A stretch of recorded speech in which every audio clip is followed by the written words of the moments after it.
Good afternoon. I am scared by all of you people here.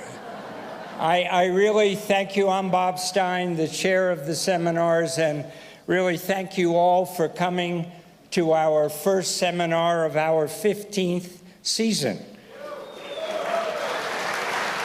It is really good to see so many of you who've been here before and so many who are here for the first time. So thank you and welcome to you all.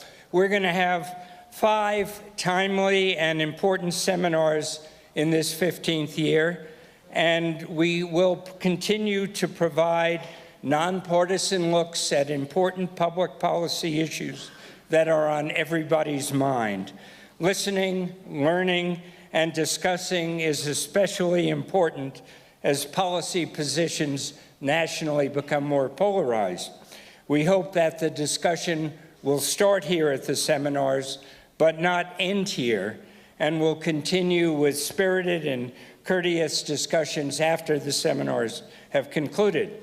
I'd like to ask you to join me in thanking our sponsor, the Yampa Valley Community Foundation,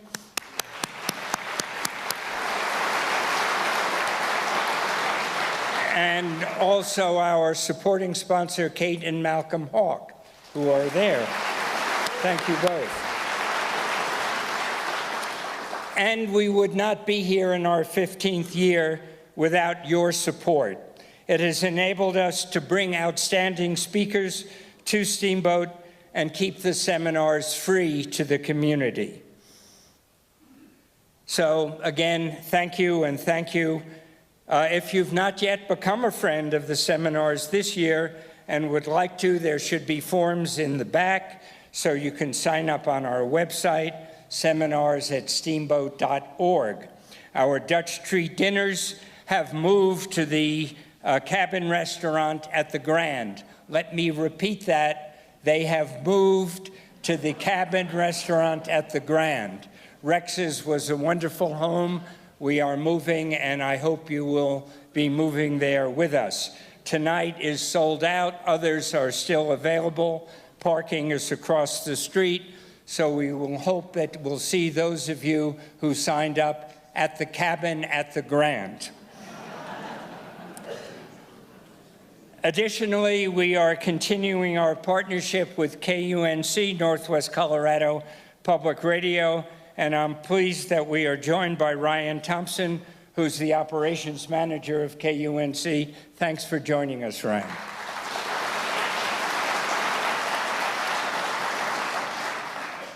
Our website will also have a video of this and the other seminars, probably about 2 weeks after this, it should be up. I also want to thank our board, our volunteers, Deb Metcher, our program administrator, for helping get you all in today and all the work that they have done to bring this to the point that we are at. As usual, please turn off your cell phones, recording devices, etc. Our volunteers will be passing out cards for your questions. Please get them in as soon as you can and write as legibly as you are able with our 15th anniversary pens that you have. Jane Stein, my wife, a founder and a former board member, will come up and introduce our speaker. Jane.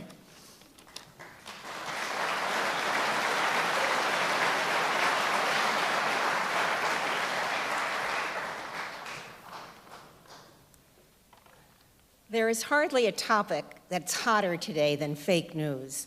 And our speaker today, the co-founder of factcheck.org, is the #1 person to talk about this. Her bio is in the booklet that in the program, so I'm not going to repeat what's in there. Her latest book, The Oxford Handbook of the Science of Science Communications, was published just last month. She, along with her co-editors, noted that members of a modern democratic society must become experts not in any particular form of science, but rather at reliably discerning who knows what about what. Now, the same holds true for all aspects of journalism. Kathleen Hall says that the public has to maintain some level of trust that journalists will give them access to a certain amount of neutral information.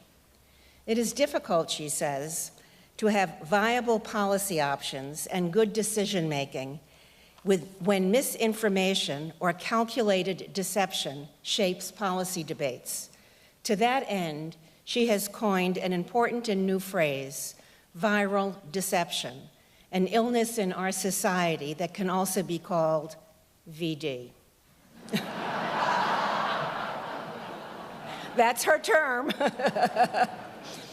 The mission of the seminars at Steamboat is for nonpartisan presentations and civil discourse. Today's seminar will raise issues that we all need to think about: how to distinguish between fact and fiction, how to get people to think outside their comfort zone, how to promote critical thinking. Putting this in a context that's very familiar to me is the motto of Brandeis University, where I went to school: truth, even unto its innermost parts. Please welcome Kathleen Hall Jamieson.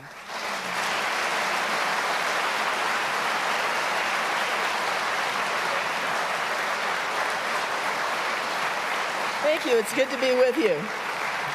And thank you for that kind introduction.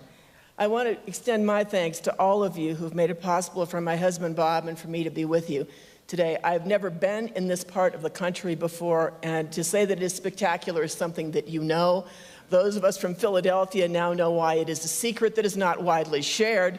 You would be overrun by us if people drove in from Denver and just view after view after view saw vistas that are beyond description. It is just my pleasure to be here. I want to begin by saying that by coining the notion of viral deception, VD, I was trying to make a strategic move because I think the notion of fake news is highly problematic. We need to respect news. We need to say there's good news and there's bad news. And when people pretend they are news sites when they are not, and they counterfeit news, we should label it a form of counterfeiting of news. But fake news has become a statement that says, I disagree with something I found someplace that might be called news-like. And that's highly problematic. I'm concerned much more so with the kinds of deception that are trafficked into the public through other kinds of venues outside traditional news venues than with those that periodically do come through the mainstream media. In part because that which I call viral deception is completely unaccountable. It is pseudonymous. We do not know the source. And as a result, we cannot assess its credibility. And there's a reason it's pseudonymous. Those folks who are putting that together don't want us to know who they are, because then we would know what their agenda is, and their agenda is malicious. It has a second characteristic. It is sent from person to like-minded person outside the ability of the mainstream news and the leaders of communities that care about facticity. And as a result, we have trouble knowing that it's circulating because it's shared among people who don't question it, and they don't have any way to challenge it because our institutions set up to challenge those sorts of duplicity are not able to because the networks are so tightly controlled by those who agree with each other. And that is problematic as well. And finally, it has another characteristic. Apart from its lack of accountability, when you call it out, it does not correct. When news makes a mistake, news corrects. And if it doesn't, let's stop calling it news, because that's an accountability norm of journalism. And so to try to get people to stop indiscriminately using the concept fake news, I thought we needed to break the label fake news and put in place something that required you to think completely differently. Hence, venereal disease.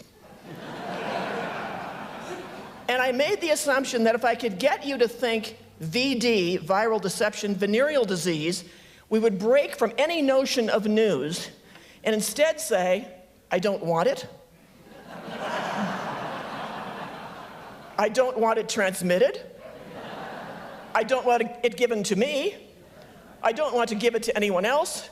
And I want it to be cured. And so people laugh when I say VD, but there was a strategic move behind it to try to move the affective domain that is disgust into this concept of viral deception. and to say in the process that it's something we all need to be worried about, and we need to mount the kind of public health campaign for democracy that we would mount if we thought that VD was circulating indiscriminately throughout our community. Hence the quotation marks for fake news. This is my plug for a place that you can go to see whether or not we found something that we consider to be duplicity. And please, if you're not a subscriber to factcheck.org and its sub-site SciCheck, please give us a look. It's no cost. And if you see something you think we should check, please send it to me. There's a link on the site. And if you think we haven't gotten something right, please let us know. We believe that self-correction is a hallmark of a legitimate news site. Here I want to start out by saying there's some things I'm not going to be talking about, and I want to mark them off just to make sure that there's no confusion. I'm not talking about carefully calculated uses of language. And I'd like to give you a couple of quick illustrations of what I'm not talking about, and in the process, to talk about them, thereby raising real questions about my credibility. So right now, we are hearing in the body politic some people using the word cut, and some people using the phrase slowing the rate of growth. This is not a discussion that only happens on one side of the aisle, and it doesn't predictably happen on one side rather than the other. It happens whenever it's convenient for somebody to characterize something as a cut, when the other side says, wait a minute, we didn't cut, we're slowing the rate of growth. The job of news is to say, those two things are meaning the same thing. Now we're going to contextualize what that is by telling you what the rate of growth is going to be, what the dollar amount of growth is going to be, what dollar amount we won't have as a result of the slowing of the rate of growth, and that's what news is supposed to do. It's supposed to contextualize. I'm not talking about that, although I just did. Here are some illustrations of how it was used on each side in the past. I'm going to telegraph them quickly without talking through them. This is going to cause a nightmare for the nice people from NPR who have to edit this into discernible audio. This is the place, nice people from NPR, that just cut the audio out. Now what you're seeing is both sides use it when it's convenient. So this isn't just the Democrats doing it, or just the Republicans doing it. They do it when it's convenient. And we're seeing it right now. Here are some others.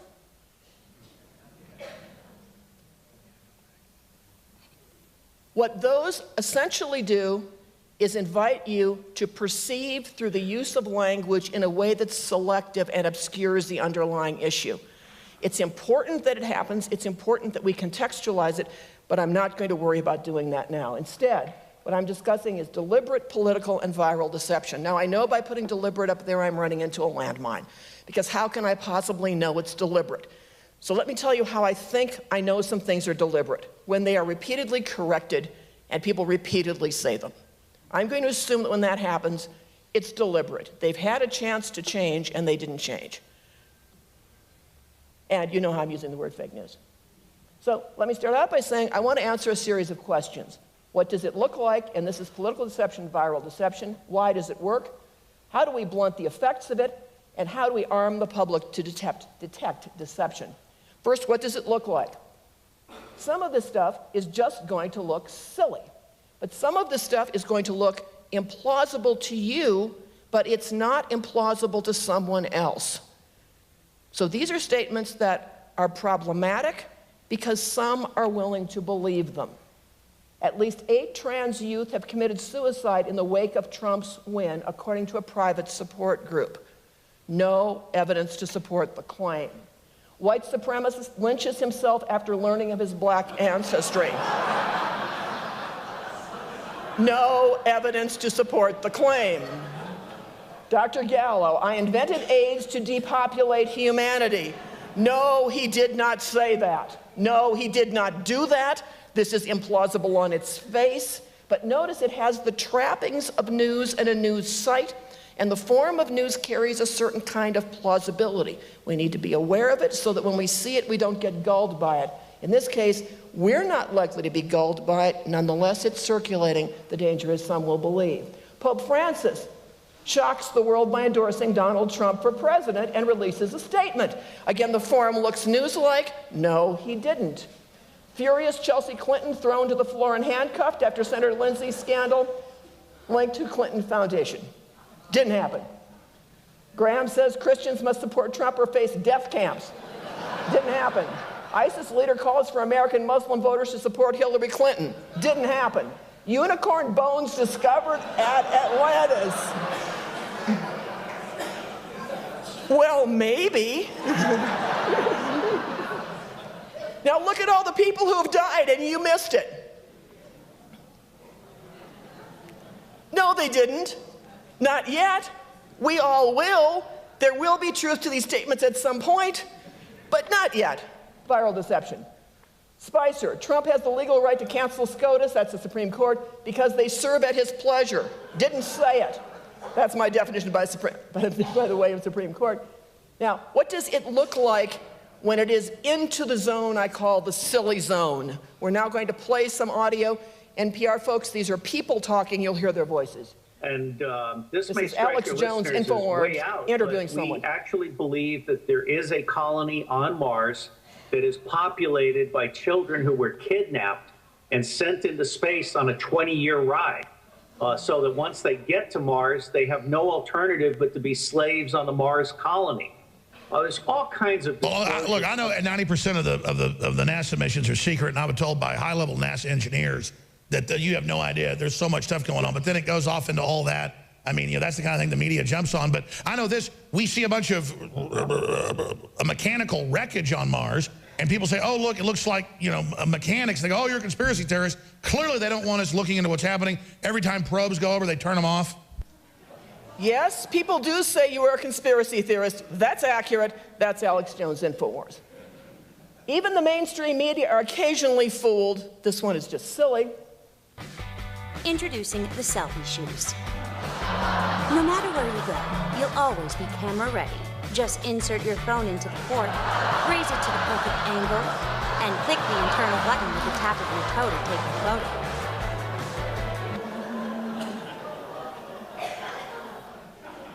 Oops, USA Today got it wrong, but it's a legitimate news source. It corrected.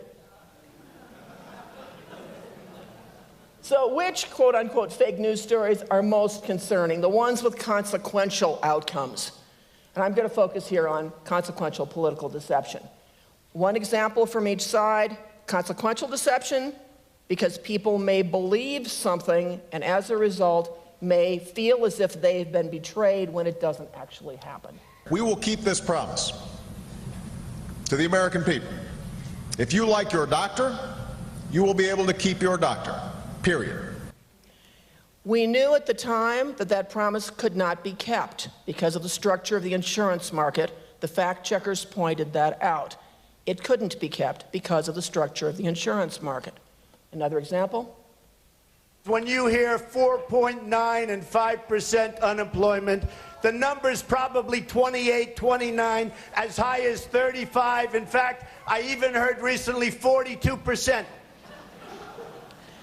Why does it matter what the number is, and that we have procedures and carefully specified methods to determine over time, using the same measures, what we call the unemployment rate? Because your policy is going to differ depending on what you think the nature of the problem is and the extent of the problem. So if you don't specify it accurately, you're not going to engage in discussion about alternatives that are plausible and that we have learned across time are more effective under some circumstances than they are under others. Another instance, I'm now reading from the screen. The Daily Mail claimed that Melania Trump worked as an escort in the 1990s. This is a troubling, illegitimate claim. Consequential political deception, this one you know as well, but I'm going to play it anyway because I find the reminder so important as we ask, why is it consequential? Even though we're not deceived by something, even though we say nobody plausibly is going to believe it, if someone does and acts on it, it can be highly problematic. This past December, Edgar Welch opened fire in a Washington, D.C. pizzeria. He told police he was there to rescue children forced into prostitution by Hillary Clinton. The story of Secretary Clinton's child sex trafficking operation in a pizzeria was invented before the election by fraudulent news sites and shared by millions. Why does it work? We have human vulnerabilities that make it more difficult for us to process under certain kinds of circumstances. And news has trouble overcoming those human vulnerabilities. First, we're prone to uncritically accept and spread content we agree with. That's how you get these like-minded enclaves circulating things that would be debunked if they came into circles that the mainstream media had exposure to, but those who are circulating them don't ever get that exposure and may, in an environment in which the media have systematically been discredited, not believe them if they were debunked. Once accepted, misinformation is remarkably tenacious. We are prone to accept information consistent with our own existing beliefs, and familiarity equals perceived accuracy, which is why when something is repeated and repeatedly distributed, it gains a life of its own. Let's go back to we're prone to uncritically accept and spread content we agree with. These are data from the Pew Charitable Trust. Many Americans believe fake news is sowing confusion. Yes, it is. But here's the finding that I'd like to feature. About 1 in 4 report sharing fabricated news, whether aware at the time or not. Why did they do it? They did it because at the time they were in a like-minded network, and it's a natural disposition, particularly with the capacity of the internet, to quickly hit that button and forward to a list of friends, to forward and to share. Once accepted, misinformation is tenacious.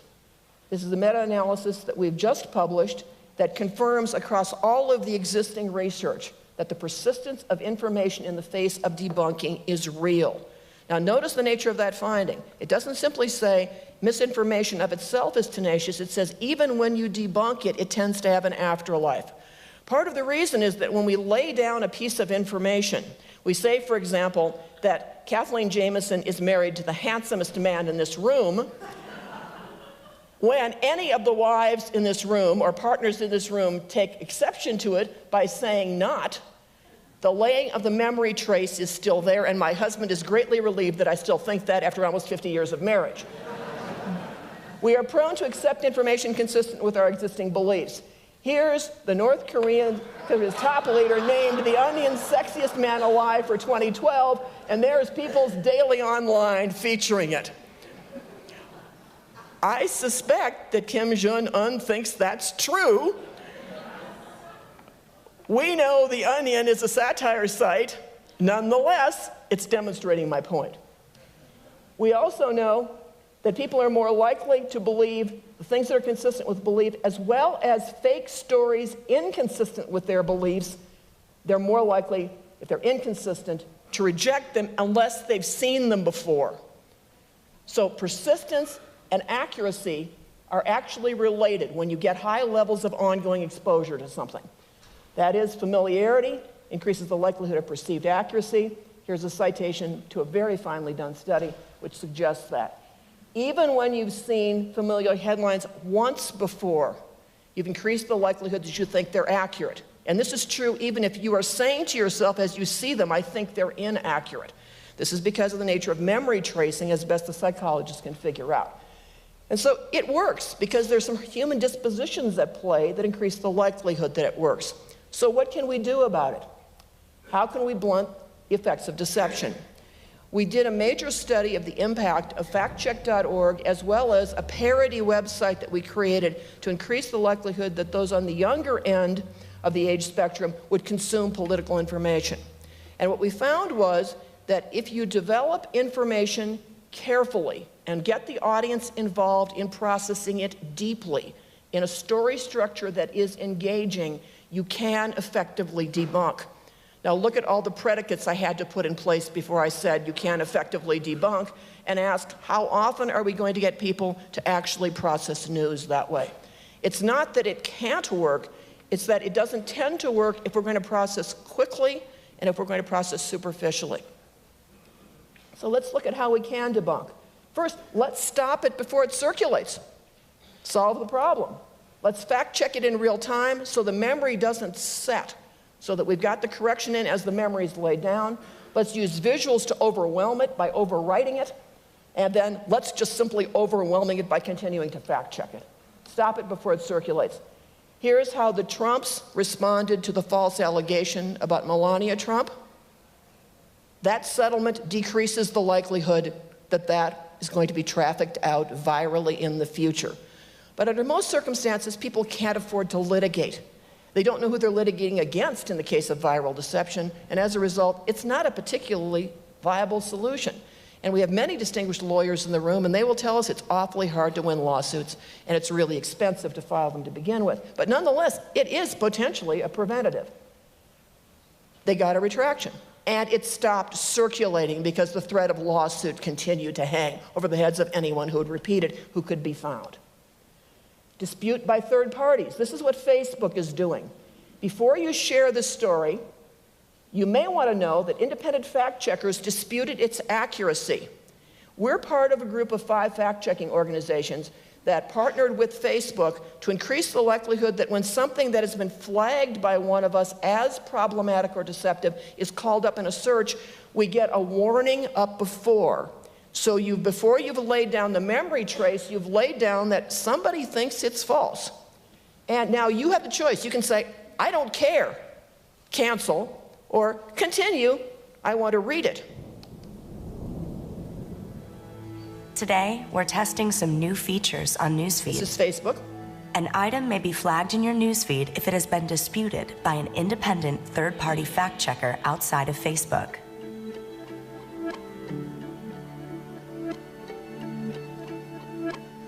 You may see an alert before you share some links that have been disputed by third-party fact checkers. You can then cancel or continue with the post. If you suspect a news story is fake, you can report it. It just takes a few taps. Your report helps us track and prevent fake news from spreading. This is a very important initiative because viral deception moves across the internet. This lets the fact-checking organizations enter that dialogue at the beginning, and that opening slide is particularly important. Would you like to know why they consider it problematic? So we haven't told you that the specific claim is, which might trigger your ideology and say, wait a minute, I don't want to look at this at all. We've asked you a question which increases the likelihood that you're going to say, yeah, I guess I would like, and the minute we're able to do that, our memory trace goes down before that memory trace goes down, if in fact you do follow through and actually read that story. So stop it before it circulates, and here's Google's Project OWL. When you type in something and you're asking for something that may be problematic but may not be, Google was by algorithm giving you the most popular material that would come up when you search those terms. So sometimes it was giving you information that says the Holocaust was not real. Well, that's highly problematic because now we have individuals who are being exposed to problematic content on a search that may never have been intended to go that way. And for those who are intending to go that way, they're now getting it more expeditiously. And we were suggesting in that process, or they were suggesting by their algorithm, that that's legitimate. Most people must have searched for it that way or it wouldn't have popped on the algorithm. So here's what they're doing now. Why do the Irish? I put this in for my Irish husband. Here are your choices.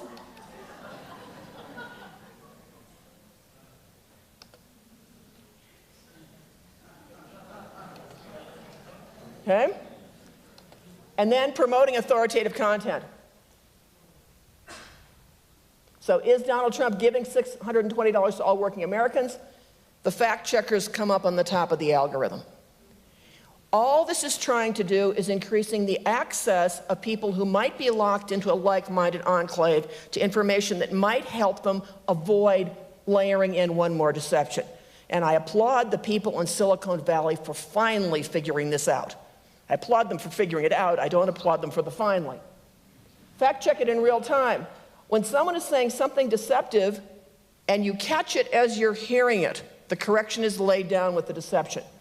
And news media are starting to try to do it. Now, this is potentially very problematic because if they get it wrong, they are potentially discrediting themselves with an audience that should be building trust in a news outlet and not having its trust undermined. So when this is done, it has to be done very, very carefully. And the reason we have never fact-checked live in real time on debates, except for facts we have already checked prior to a debate, and many of them have been repeated before, so we've checked them before, is because you've got to be so excruciatingly careful. It's so easy to get it wrong. But nonetheless, when you get it right, it's potentially helpful.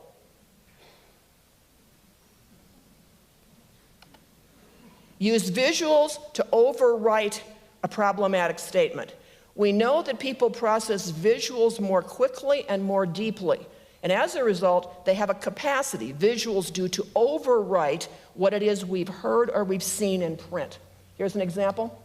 I just left 50 or 60 farmers in the back, and they can't get water. And I say, how tough is it? How bad is the drought? There is no drought. Is that true? There is no drought? No, that's not true. California is in the 5th year of a severe, quote, hot drought, the kind that's expected to become more frequent with climate change. California's drought began in late 2011. By January 2014, the situation was so dire that Governor Jerry Brown declared the drought a state of emergency. In fact, the current drought is unique compared with previous droughts. The past 4 years have been the driest since record-keeping began in the late 1800s. Now, thankfully, California has since gotten rain, but this is 2016. When you see the visuals of the drought, as they talk about the drought, you process the drought more deeply as factually accurate information. In part, that's why we say seeing is believing, and that's partly why when visuals deceive, they are so difficult to dislodge. But what I mean when I say overwrite with visuals, it's this. Amplify the verbal content visually to lock this down in memory so that people have an experience of it that is deeper than the print experience and the oral experience of simply hearing it. And then finally, simply overwhelm it. Now, some of you are saying she's using a lot of Trump examples. I'm worried about this. This looks like liberal bias. Let me tell you that if I were giving you the same lecture during the Obama administration, you would have said this looks like Obama, Democratic bias. You would have said the same thing about Bush, but in the opposite direction, Clinton in the opposite direction. That said, there are more total problematic statements to look at during this presidency. Nonetheless, I would have, had we had a president of a different party, been finding things there as well, perhaps not to the same extent. That's a counterfactual I can't actually document, because of course we can't have two presidencies at the same time, in real time, except in some other countries, and we're not one of them, mercifully. Let's look at overwhelming it. Now we've got a series of fact checks on Donald Trump's claim that Barack Obama was not born in the United States, hence is not a citizen, hence cannot be president of the United States. These are fact checks from factcheck.org, Washington Post, PolitiFact, the New York Times, Politico, again PolitiFact, again factcheck.org. Now, to the extent that you say these are partisan entities, they have no capacity, and you will rebut them, you will counter-argue them. And so the question is, have they retained enough credibility for you to read through their evidence to see whether the evidence is there to sustain their claims? As people argue that fact checkers are biased, we increase the likelihood people will never read to find out what the evidence is, and we will potentially lose this protection. Another one from us, another one from us, another one from us, and this is from us. Which show that Obama's birth certificate has a raised seal, signature, and everything the U.S. State Department requires to prove U.S. citizenship by birth. Now, if you're skeptical of us, you could say we made it up and we fabricated the visual. But of these, the one that is most likely to be the most powerful is actually showing that it exists and it has the characteristics that define a legal birth certificate in Hawaii. What is the result of this? President Barack Obama was born in the United States, period. What can we do to arm the public against deception? One thing we shouldn't be doing alone is trying to catch it one by one. What we should be trying to do is to increase the capacity of individuals to see it, to flag it, to not send it to others, to tell Facebook, do something about this. And we should try to increase the capacity of all of us to do that when it's our own ideological side that is engaging in the deception, which is extraordinarily difficult to do. But let's ask, is there a way to arm the public, realizing it's difficult? And I'm going to argue, yes, there is. We can fact check in unanticipated venues. We can learn to identify patterns of deception and learn to say when we see a pattern, whether it's our person or the other side's person, that pattern is wrong, and we're going to condemn the pattern. And what I like about this move is we're not condemning a person who is using a pattern, we're condemning a pattern. We're saying there are norms of acceptable discourse, there are evidentiary standards that we will adhere to, because doing so makes it possible for us to deal better with each other, particularly when we're deliberating about controversial measures. And then finally, learning to recognize deceptions by our own side. Let's start with the first, fact-checking in unanticipated venues. This is an attempt by one of the comedy channels, in this case it's The Daily Show, to reach a younger audience. Next up, we've got... If Putin wants to go in, and I got to know him very well because we were both on 60 Minutes. We were stablemates, and we did very well that night. Aww. Trump is so cute. He thinks he's friends with Putin because they were on a show together. Now, technically, Trump and Putin did appear on the same episode of 60 Minutes in two completely unrelated segments that were shot in different cities, in different countries, on different continents.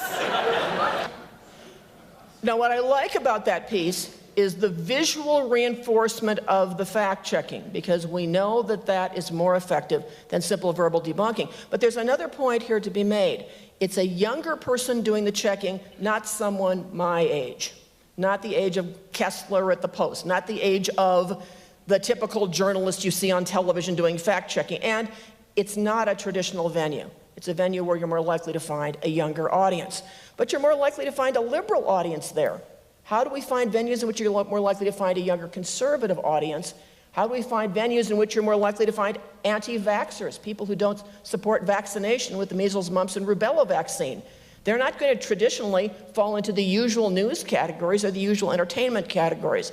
If we can find them where they are and fact-check credibly with the principles that we have, we'll increase the likelihood, not that everybody will say, yes, that's accurate, but that on the margin, we will change enough to change the deliberation within the community. And that's the goal. People who are tightly anchored in their own ideology are not likely to be susceptible under most circumstances. We can learn to identify patterns of deception. How many of you think Abraham Lincoln was a great president? Raise your hands. How many think he was just an okay president? How many think we just give him back? We wouldn't lose anything. Okay, how about George McClellan? Can somebody stand up for George McClellan for me? You know, he ran against Abraham Lincoln, you know? A really important general. His only problem was he had trouble trying to get out there to fight. He tended to stall around a lot. We think that the way we teach people patterns of deception are to get them out of their ideological space. And so we've created a campaign to attack Abraham Lincoln. This is, first category, can we learn to see things taken out of context? Second, can we learn what guilt by association looks like? Third, can we learn when something's just being made up? Let me try the first. Has President Lincoln given up? At a speech in Pennsylvania, he even refused to dedicate a battlefield still fresh with the blood of tens of thousands of Union soldiers. We cannot dedicate, we cannot consecrate, we cannot hallow this ground. Lincoln believes that America will perish from the earth. Perish from the earth. And that our soldiers have died in vain. Died in vain. Honestly, Abe, died in vain? In vain, in vain, in vain, in vain. Abraham Lincoln, wrong on the war, wrong for the Union. I'm George B. McClellan, and I approve this message. Now, notice what we're trying to do. We're trying to show what out of context looks like, but we're trying to show you the form that it takes in political advertising, so that when you see those markers in a political ad, the announcer's voice fades out and suddenly a Lincoln voice fades in. What was that statement by the announcer, and did Lincoln actually make it? What we're trying to do is to get you to say, oh, that looks like it may be out of context. When you see the voice echoing a statement on the screen with print, you can bet that's out of context. When you see something that doesn't have a subject but has a verb and an object, that's pretty likely to be out of context. What we're trying to say is, let's identify it when we see it and say, our side does it, we condemn it. Your side does it, we condemn it. But we're going to condemn it consistently. Well, to do that, we've got to recognize the patterns. And we as a community have to say, We're not going to tolerate that. That's unacceptable to us. Second example, guilt by association. Again, here's Abraham Lincoln. They say that behind every powerful man, there is a woman. What do we really know about the woman behind Mr. Lincoln? We know that Mrs. Lincoln is a daughter of Dixie. We know that Mrs. Lincoln has 3 brothers fighting for the Confederacy. We know that Mrs. Lincoln even had a rebel's wife living in the White House. We know who stands behind Mr. Lincoln, but who's standing behind her?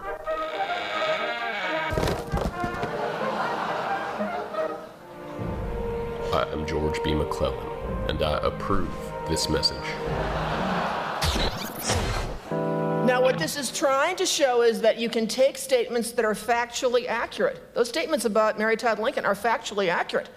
You can put them together in order to drive a false inference when you're making misleading associations. And now this is my favorite. It's a little bit long, but I think you'll get the point. There are often ads that are accurate, accurate, accurate. Now you trust them, inaccurate, inaccurate, inaccurate, and you're still trusting them. Ready? I served with George McClellan. George McClellan cannot be trusted. He's lying about his record. George McClellan has not been honest about what happened in the Peninsula Campaign. I saw what happened. When the president ordered him to attack, he didn't. He just sat there, with his dumb mustache drooping. We failed to take Richmond. We could have ended the war right then and there. The Confederates dispelled any doubt that George McClellan is a horse's ass. I'm not saying George McClellan is a coward, but I am thinking it. He is a tiny, tiny man. I've seen cats larger than George McClellan. When we were children, my sister beat him up. She knelt in his chest, and when he screamed for help, she spit in his mouth. The Confederates did much the same. He dishonored his country. He most certainly did. Steamboat Veterans for Truth is solely responsible for the content of this ad.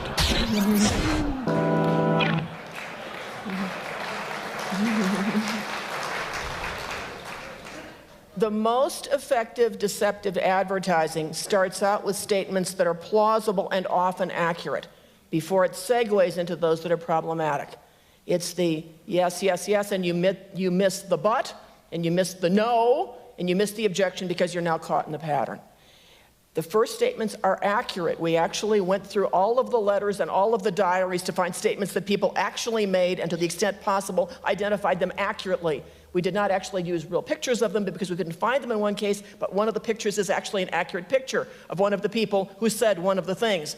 But by the time you get to the point in which my sister beat him up and spit in his mouth, you're supposed to be saying, wait a minute, when did it become inaccurate? And did I buy anything I should have caught before that? And the hope is that in the process you will recognize a pattern, and when you see the first suspect statement, start to fight the inference. So we think a second move against deception is increasing the likelihood that people recognize patterns of deception outside any political context, McClellan, Lincoln, and then when we come into their political context are able to see it on both sides.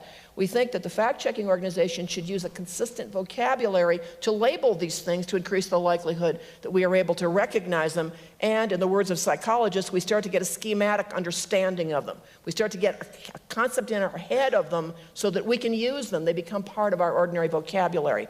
And the value of this is enormous, because when someone we're talking with makes one of these errors, we have a label for it.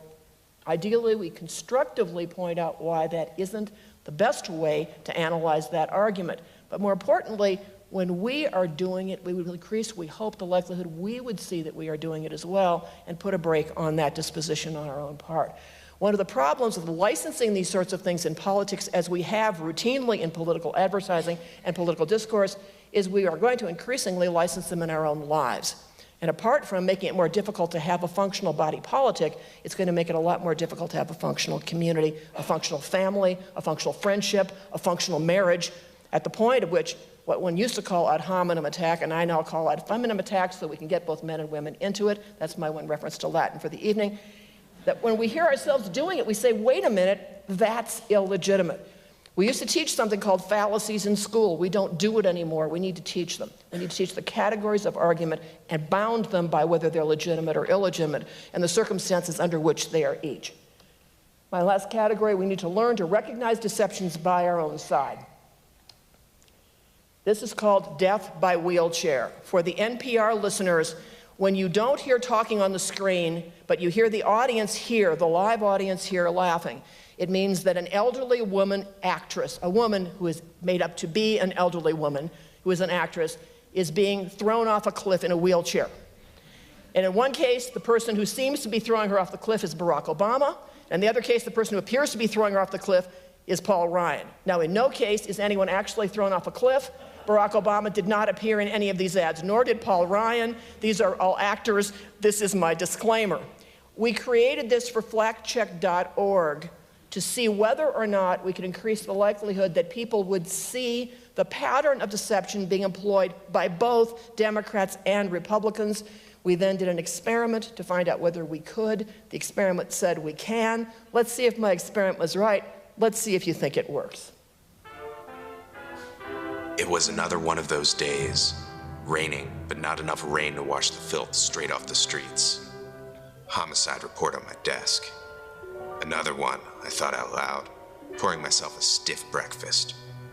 Crumpled wheelchair, elderly woman, 67, 69, smashed against the rocks. Pattern I'd seen before. Knew what the autopsy report would say. Last year, same cliff, same MO. We weren't dealing with a murderer anymore. This is a serial killer. Our perp is a homicidal freak, no self-control. Spends time with his victims. Takes the dames for a leisurely ride through the park, then ices them. Treats her like a lady until she's thrown off the cliff, screaming. And now it's happened again. No, I need a pacemaker. A few things didn't add up. A group calling itself the Agenda Project fingers Congressman Paul Ryan as the killer. But according to a trusted source, the killer ignored the fact that the Ryan plan would not affect people currently in Medicare, or even the people 55 to 65 who would join the program in the next 10 years. A supposed source on the street, American Doctors for Truth, says President Obama's the perp, that he's rationing healthcare, voted to cut Medicare's budget. President Obama began throwing seniors off the cliff when they voted to cut Medicare's budget by $575 billion. But another trusted source slipped me this piece of information. That's actually a reduction in the future growth of spending over 10 years, not a slashing of the current budget. That's when I put it together. The Agenda Project, American Doctors for Truth, two anonymous groups, both present at the scene of the crime. Is it Obama? Is it Ryan? Not on your life. These dames were killed by deception. Deception and a cliff.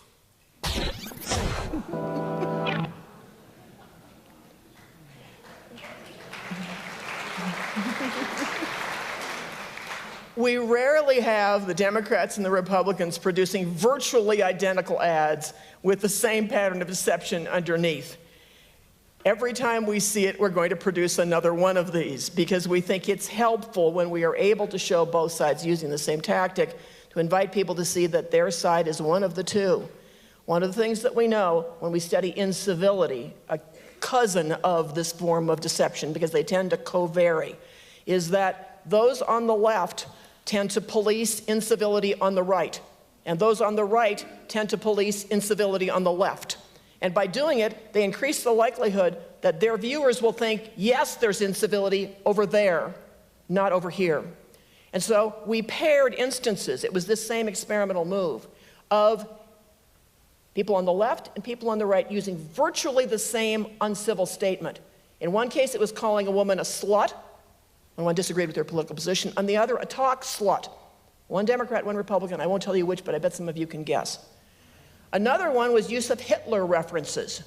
So in one case, it was Hitler, a Hitler sign, allying him to Obama. In one, it was a Hitler sign allying him to Walker, governor of Wisconsin.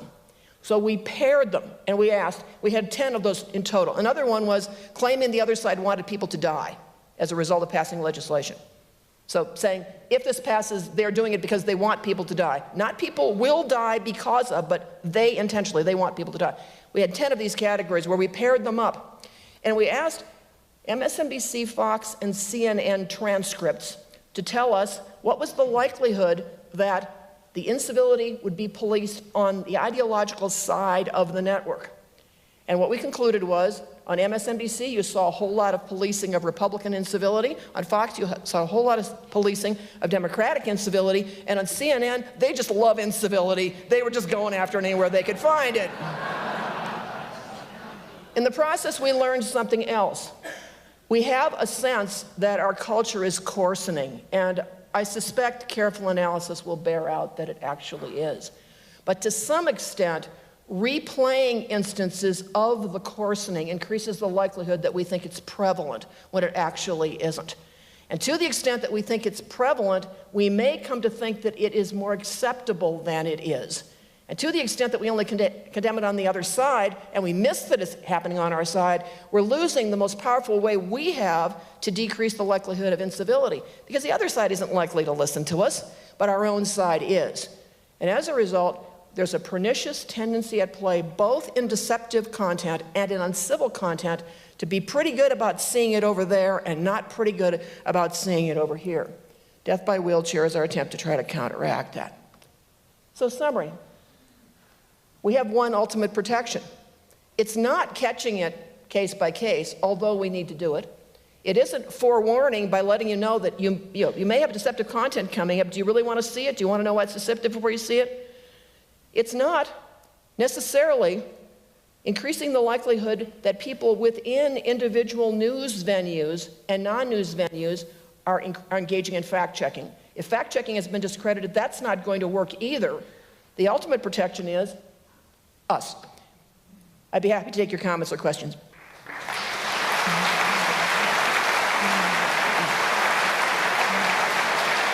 Thank you. Thank you.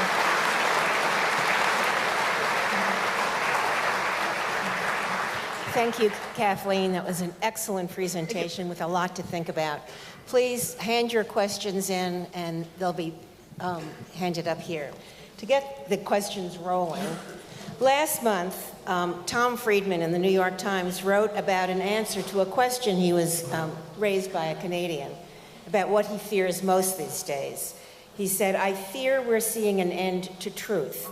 We simply can't agree anymore on basic facts." So the question is, do you see an end to truth in the political arena? And can truth become really irrelevant in politics? Let me answer not by using the word truth, but by using the word facticity. And the reason is I double majored in philosophy and communication, and I don't want to get metaphysical about what is the truth. I do believe that we are seeing a challenge to the notion of the factual. And in part, the academic community helped seed this. Now, I don't blame the academic community for the entire problem, but the academic community in part seeded this. Because how many of you are college professors, emeritus college professors, high school teachers? There was a period in the academy in which a number of departments, English and sociology leading the way, argued that there really wasn't any such thing as a ground that was knowable. Everything was perspectival. And this period turned out at least 2 full generations of college students.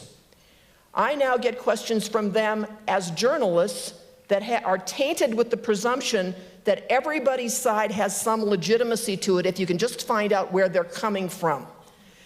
Well, at some level you can say they did come to it somehow, so there must have been some rationale for it. But it is, and now I will use the word true that taking the measles, mumps, and rubella vaccination as a child has many, many, many more benefits than it has risks, both to the individual and to the community. It is, and now I will use the word true, but carefully, true that the scientific community spent an enormous amount of money trying to determine whether a bogus, fraudulent article produced by a person named Wakefield and his colleagues had any scientific basis in fact, and after spending millions and millions of dollars that could have been spent on something else, could find no evidence of a causal link between the measles, mumps, and rubella vaccine and autism. So there are things that we can know as best humans can know them in this moment in time. They may not be absolutely categorically true in a Platonic sense, but we can, and those are the things on which we have to act. It is true that there are methods available, and we have a person seated in the front row who knows more about this than any person I know. There are methods available to economists that are carefully vetted that determine what we call unemployment by what survey method we use. And we have a payroll survey, we have a household survey, they have somewhat different methods, they come to somewhat different conclusions, those are all specified.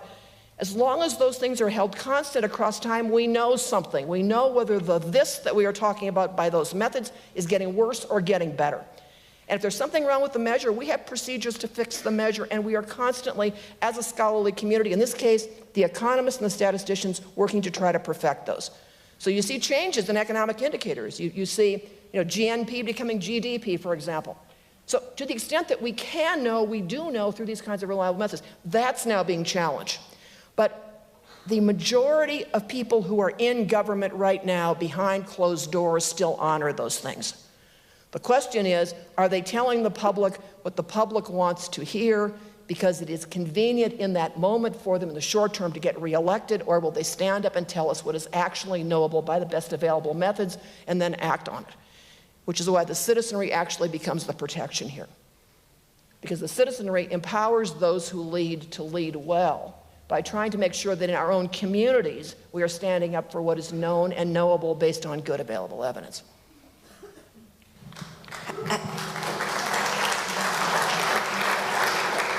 How would you address the issue of freedom of speech when some of the speech is false?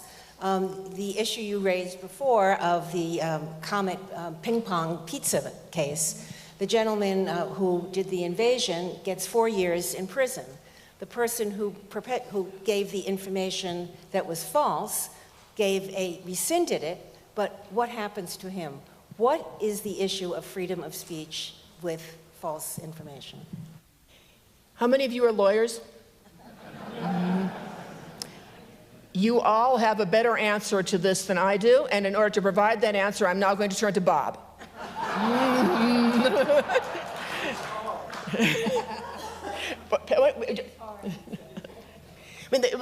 We have deliberated about this concept since the beginning of the Republic, and we built in First Amendment protections for a really good reason. And in particular, we built in a lot of protections for political speech. And those of you who are old enough to remember radio and political advertising on radio will remember a time before a time in which candidates automatically got access if they had money to be able to buy time on radio. The radio owners would only let their favorite candidates buy time. So we across time have worked out rules and regimens to try to deal with this. And we've worked out slander and libel and defamation categories. We've worked out protections that are different under some circumstances than others.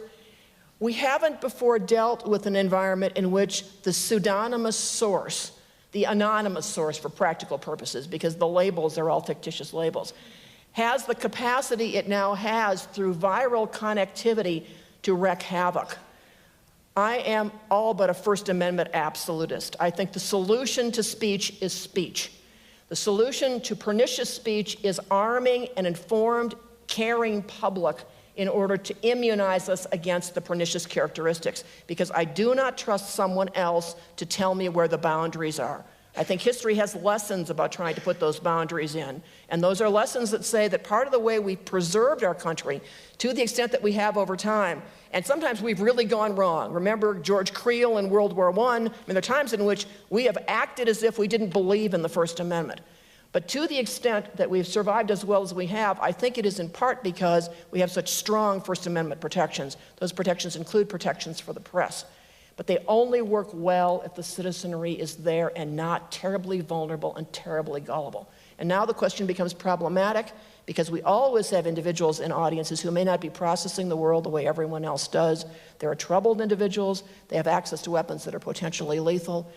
I would not, given my strong position on the First Amendment, do anything other than do what we are currently doing in order to try to identify as best we can every form out there that's problematic and try to find democratically acceptable ways to shut it down, not ways that silence the speech.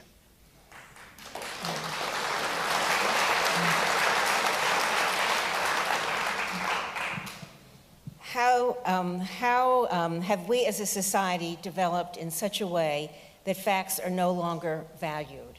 And what are the implications of this for us as a society and the community? How many people have had a medical diagnosis and they went to a WebMD, a CDC, an NIH to seek something? Went to the Mayo site? There are times in which we become fact seekers. We become expert seekers. I'm a 2-time cancer survivor. What did I do with the first cancer diagnosis? First, I found the best doctor at the best hospital by the best available evidence that I could afford with my insurance. Other problem, I have good insurance, no problem, problem for others. I also went to every website that I trusted to get additional information. So does everybody else under those circumstances, if we've empowered people to be information seekers. It's not that we have a challenge to facticity overall. It's not that we have a challenge to expertise overall. There are areas in which it really is still thriving. Even the attacks on science right now have not destabilized science. Trust in science, and this will surprise some of you because the public discourse is saying something else, but the data do not say it. Public trust in science is still higher than most other institutions, and it has not changed markedly in the last 6 years when there have been serious attacks to some areas of science legitimacy. So if we still have a capacity to trust facticity and trust expertise in some domains, there's still hope for the domains in which it's being seriously challenged, and that would be the political domain right now.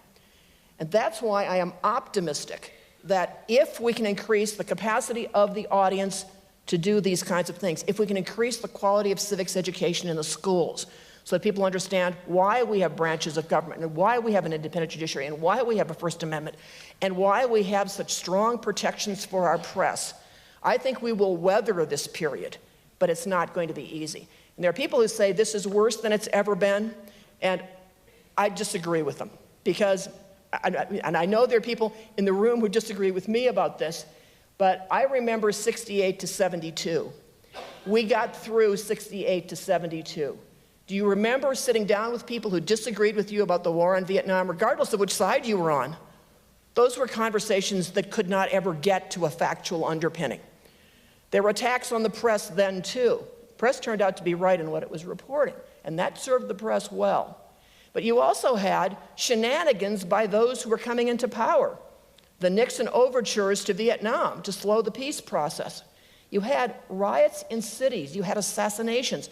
We got through that. And there was, as part of that, a challenge to expertise because some of the experts were not telling us the truth. And that, in a democracy, is problematic because it calls expertise into question, but we weathered that too. And to some extent, rebuilt some of that confidence in some of those experts. So I'm cautiously optimistic that if we got through that, we can get through this. Now, the counter position is we took a hit with that. We took a hit with Watergate. We took a hit with the Iraq War, Iraq won. How many hits can we sustain before we are sufficiently vulnerable that we begin to shake the underpinnings of the structure? I'm a chronic optimist. I don't think we're there yet. I'm an elderly woman. I don't think we'll be there in my lifetime.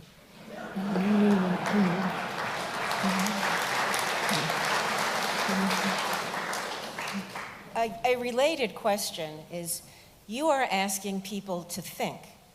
How do we do that in a society leaning towards the 15-second soundbite rather than real dialogue and research? Yeah, one of the most troubling things about this media climate is the abbreviation down to the conclusion as opposed to an understanding of how we get to it, and hence why you might get to something that's different, or you might get to the same conclusion through a different structure of argument. And we've watched the erosion of political content, the length of political content just steadily decline until we are in a Twitterverse. It's not that you can't say important things in very limited numbers of words. Some of the most important words spoken to me in my lifetime could be fit in a tweet, and I bet the same is true with you. How many of you in the short statements in your life that you're going to value would put, "Will you marry me? Will you marry me?" Now, the answer then is yes or no. If it's maybe, then you need the argument, right? So there are some things that we can communicate telegraphically, but there are many things that we cannot. And we cannot ground arguments in deep understandings if we don't have more extended exposure to discourse. So one question is, how have our schools failed us? How have we turned out so many college graduates? I am a college professor. How have I turned out so many college graduates? But we read extended arguments. We write extended papers. They write extended papers. We try to make sure that they understand patterns of inference. We try to make sure that they know how to use evidence responsibly. Why are they so susceptible to this alternative culture and so non-susceptible to the more extended? I coordinated a debate commission before the last election because we were trying to find a way to make the debates richer. Debates are still the single most useful thing we have in presidential politics, even when they're not behaving well, because they give audiences exposure to both sides, not one side, in a comparative environment. And we see reliably that people learn from presidential debates, even those this last year, which were not the high point of the modern presidency. So we have formats in which people will watch extended discourse. They tend to tail off toward the end of debates, but they will watch extended discourse and they can learn from it. We haven't lost the capacity. We've got to figure out how to increase the number of times we come together as a collectivity, Republicans, Democrats, conservatives, liberals, and vegetarian anarchists, to experience the same discourse so that we can ground a collective sense of what the challenges are and the alternative solutions are, so that when we elect someone and they start to act on it, we understand the rationale even if we didn't vote for the person. It is, I think, the single biggest challenge our educational system has. Nobody else controls the amount of time needed to solve this. And it's one of the reasons that letting civics education decline in schools is so problematic. Because some forms of knowing are more valuable than others if you want people to understand political discourse. Understanding why we have three branches. If you don't understand why we have three branches right now, if you're one of those 1 out of 3 people in the adult population, and no one in that category would be in this audience, who cannot name 3 branches of government, if you are one of those who does not understand why we have a veto, what it takes to veto and what it means to override, and if you are those who don't understand why we have protections around the judiciary, you're more likely to say, when you are asked, we posit that there's a series of unpopular Supreme Court decisions, should we just get rid of the court? You're more likely to say, yes, that might be an acceptable alternative. So some knowledge matters more than other knowledge. And coming out of civics education, understanding why we have a system of government and why we have peaceful transfer of power, why you are not supposed to think it's acceptable for someone to say you are not my president. Even if you voted against that person and you really are worried, you're still not supposed to say that's not my president, because we have a system in which that person is the president under our rules. And the system requires at a certain level that we come together and let people govern. And to the extent that they can't anymore, and they just seem to be sitting there doing nothing, something has gone really wrong with civics, with education, with the body politic that elected, and with the people who are running for office. Other than that, I'm cautiously optimistic.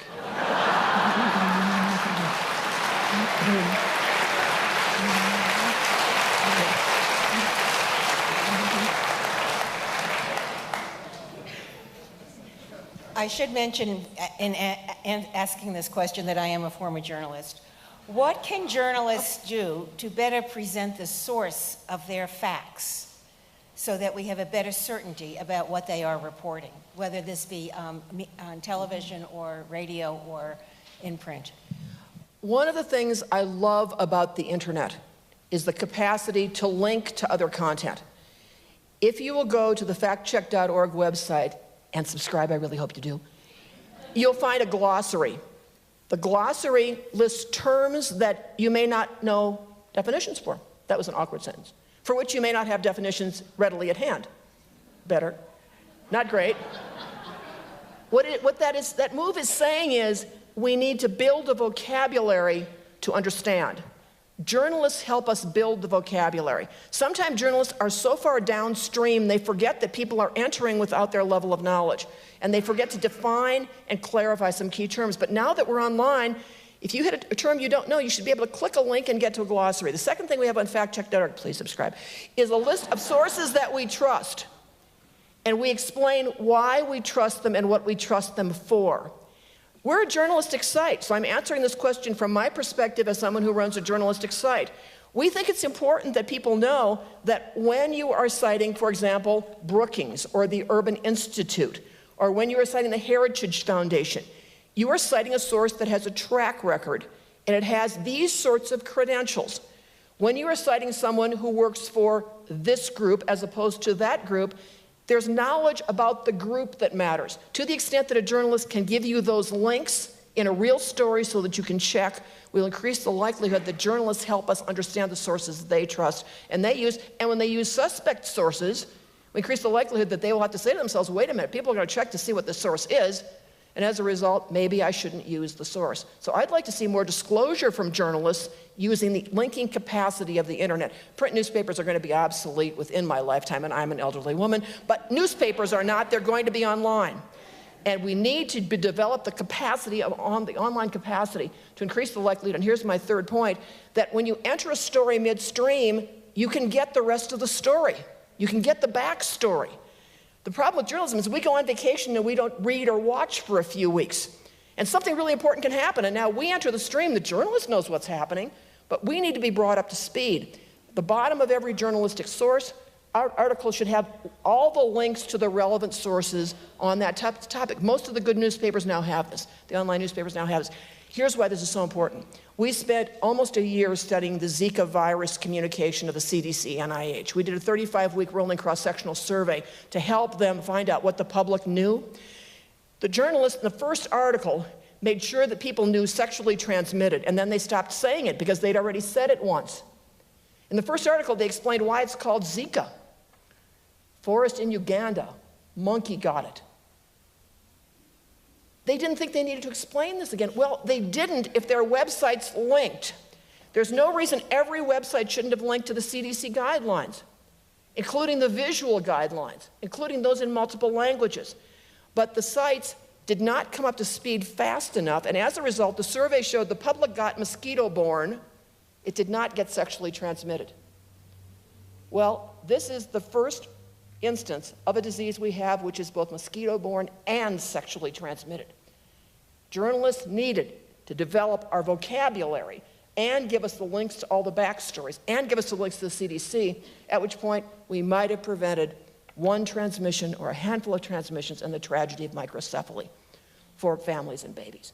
So using the capacity of the web to create links to the vocabulary, to the expert community, and to the sources, as well as the backstories, is, I think, a critical function of journalism. And if we do that well, we won't have the question about your sources, except for who are those anonymous sources and why are you quoting them all the time and are you making it up?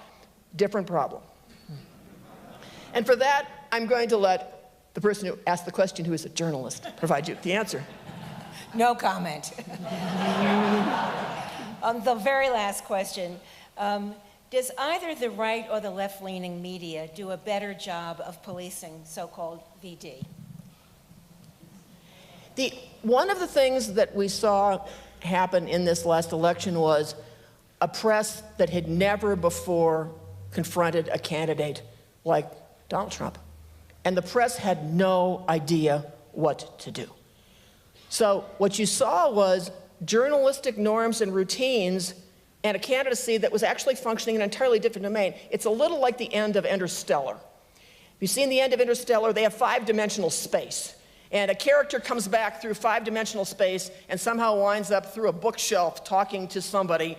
And you have to say, okay, now I get where journalism is. You just drop journalism into fifth-dimensional space, and they're trying to figure out who's on the other side of the bookshelf. It was a perfect metaphor for me. As a result, neither the right nor the left did very well at much for a while. It really had trouble. And you saw journalists trying to figure out how to deal with it, because, and they got better in some cases across time, and in some cases, otherwise really good journalists and otherwise really reputable outlets started to sound, and I think it was inadvertent, as if they were partisan. And the minute you sound as if you are partisan, if you sound as if you've actually got a horse in the race and you're running against a candidate, you're reporting against a candidate instead of reporting what's there, you're risking, and here's my theory of how the world works, that part of the electorate that's open to you saying, no, you're just another partisan, and moving over into their own ideological default system. And so we who study journalism and we who run journalistic sites are worrying a lot about what was happening in the last election and asking the question, how could it have been done better? There's certainly some fine journalism across the whole campaign, done in relationship to both the Clinton and the Trump campaign. But there were certainly a whole lot of instances in which journalism just wasn't yet up to the task. And my sympathy for the journalists is this was an unprecedented kind of election. We've never had a candidate with a server issue, with a Comey statement and a press conference and a Russia allegation, and a candidate who tweeted routinely, and a candidate who was inaccessible to the press largely, and a candidate who would be in the press anytime he wanted, including controlling the agenda of any news program he wanted to move on to. So the press was, I think, standing there and just, it's like the donkey between two bales of hay. I mean, there are times in which I just thought, if they weren't in an interstellar world trying to figure out who's on this side of the five-dimensional bookshelf, they were just standing there saying, oh my God.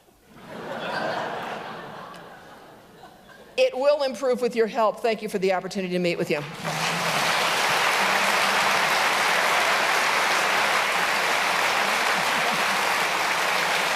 Thank you. Please, thank you very much. A standing ovation for Kathleen Hall Jamieson.